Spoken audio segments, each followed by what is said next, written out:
I read this book in less than 24 hours, which is something I wanted to cross off my bucket list, and I finally got to, and the book that I did this with happens to be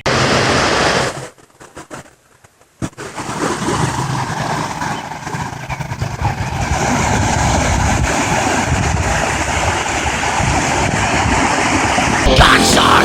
The water fades red. Gunshot! They'll put a bullet in your head. Gunshot! A mutant mistake.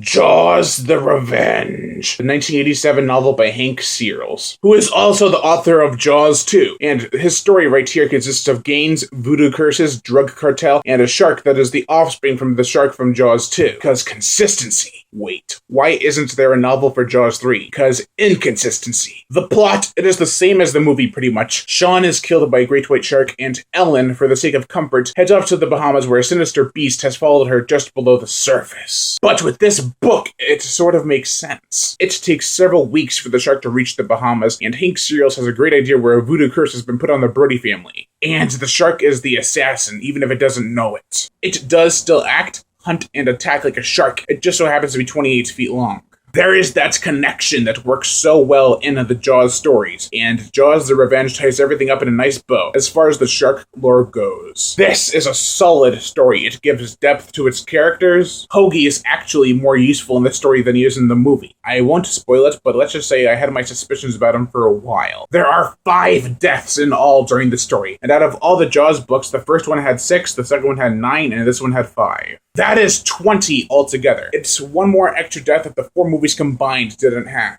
because they all combined had 19 deaths. I enjoyed this book, though. As I said, I read it in record time, and the story is really engaging. The shark doesn't roar like in the movie, and that's good news. The characters are solid, the story is decent, and it tries to undo everything the movie did in a way that actually sort of works. I won't say it's better than the first book, but it's definitely on a par with it. Overall, I give Jaws: The Revenge, the 1987 novel by Hank Searles, a 3.5 out of 5. Lion Brian Gatto, host of Horror Show Movie Reviews. Make sure to like my Facebook page in the description below to leave comments and subscribe.